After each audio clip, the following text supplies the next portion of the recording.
So Hadley's an expert on healthcare policy. That's one of her areas of expertise at Independent Women's Forum. Help us understand what Jared Polis is about to do on healthcare, and help us as conservatives to have a good response that appeals to moderates and independents, as opposed to, so I sit on the board of the Colorado Women's Alliance, and when we polled independent women this last year, one of their main issues was healthcare. This is one of their top 3 issues. And rather than, and we're in a situation where the costs are going up, but rather than just saying, stop Jared Polis, we need to provide an alternative. So help us understand what Jared's about to do, and then what do you think conservatives need to respond on? Well, healthcare? we've got, I'm sorry again for all the war analogies, but we do have to fight this battle on 2 fronts. And for one thing, we have to have a defensive position against ideas like single payer. And I was reading one of Jared Polis's op-eds about healthcare earlier today, and I just think single payer option is an oxymoron. People need to understand that. Single payer option is an oxymoron. If there's a single payer, there's no options, right? But effectively, in this op-ed, he was outlining what he hopes to do, and I can understand his policy goal. I don't necessarily understand the political practicalities that would have to be in place. He suggests that Western states should band together in a consortium to have a single-payer option, his words, for Western citizens. And I'm thinking, what Western states are you talking about? You have to go out to Nevada and California before you find anybody who wants to do single-payer with you. I know Kansas just elected a Democrat governor, Laura Kelly, who I will say, as a side note, ran really as a pragmatist and sort of a moderate Democrat, as opposed to Democrats who ran in Georgia and Florida, and those gubernatorial races were much more progressive. And I think Democrats right now are sitting back looking at this midterm election saying, we need to at least run as moderates. And I think that's another thing that Jared Polis tried to do. I was watching some local news the week before the election, and there were 2 talking heads, and the Democrat talking head said, well, he's just a libertarian. And as someone who studies healthcare policy, I'm like, yeah, right. No libertarian would support a single-payer healthcare system. So back to the 2-front war.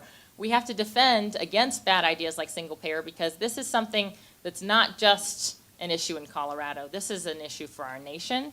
It has been an issue for our nation. We have conservatives, have successfully held off single-payer for decades. I mean, this has been the dream of the left for years and years and years, and we've been moving in that direction. The Affordable Care Act was a big step in that direction.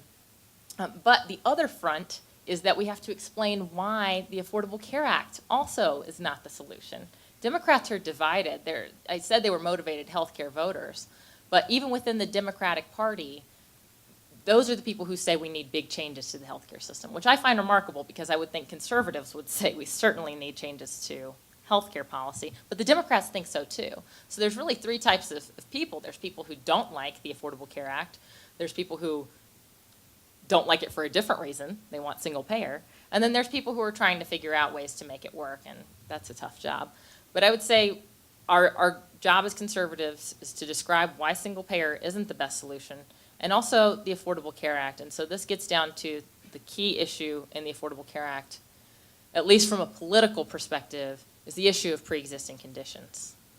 And it blows my mind that people on the left must presume that people on the right are always healthy, our families are always healthy, we don't have friends and neighbors who have serious health conditions, because they constantly malign us as people who want to throw millions of people off their health insurance coverage and want to see people with serious conditions essentially locked out of health insurance coverage. Are they hanging their hat on a particular vote, the particular bill that passed the U.S. House or something, Hadley? Well, they're hanging that hat about the 24 million people on a Congressional Budget Office report that said that many people would no longer have the health insurance coverage that they have today, primarily because the CBO said those people would choose not to purchase health insurance with the repeal of the individual mandate.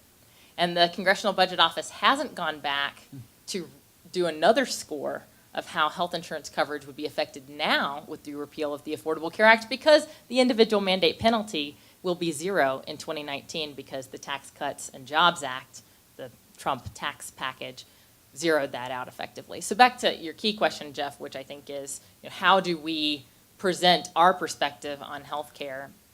I think we have to draw a very, stark difference between wanting every person in the United States to have health coverage and wanting everyone in the United States to have access to quality health care, because they are two different things. I know sometimes they get mixed up. President Obama was an excellent messenger, and he would never say that they were increasing the number of people with health insurance or health coverage. He always said increasing the number of people with health care. And we do it all the time. I say, we get our health care through my husband's job, and we don't. We get our health insurance through his job. But when they say we want people with pre-existing conditions to be accepted for insurance, regardless of their health history or even their coverage history, what they're essentially saying is we don't want health insurance to be insurance anymore. Because insurance in any other context is a backstop against unexpected costs. And if you have a serious health condition, those costs are not unexpected. Now, this isn't to say I don't want you to have health care, or I don't want you to have health coverage even. It just means that we're using insurance under the Affordable Care Act to effectively socialize the cost of health care for everyone. So they're already halfway there. They're already halfway to socialized medicine. It's just unfortunate politically because it makes it harder for us to argue against a system where there are still private health insurance companies in place. And most of our healthcare providers are privately owned hospitals, nonprofit hospitals, but they're not state-run hospitals. They're not state-run insurance companies. And so we have to make the case that there's a better solution for people who are chronically ill and who don't have access to health insurance coverage. And importantly, chronic conditions are not the same as pre-existing conditions. If you're in Medicare and you have a chronic condition, then this pre-existing thing doesn't apply to you at all, because Medicare has never discriminated, charged higher premiums, or denied coverage to anyone because of a health condition. And even if you have employer-based coverage, that's also been the case. There were exclusions, but they never said you can't have a health plan. They never said you have to pay higher premiums due to a health condition. This affects a small number of people who are without health insurance coverage and who have very costly conditions. And so I believe the best solution would be for those people to, each and every state, to create focused aid for those people. And we used to call this a high-risk pool. Now, there may be a better way to describe it, but ultimately, it's better for those people, it's better for the sick and the poor to focus aid on them. What Medicare for All or Medicaid for All does is takes programs that were designed for specific populations, the elderly, the very sick, the poor, and opens them up to everyone. So what's ultimately going to happen to those vulnerable populations when we open them up? We're just taking the resources that were intended for those populations and spreading them very thin. And so after you think about it that way, you can see which side is really concerned about the indigent poor and people in our society who are truly vulnerable versus scoring political points.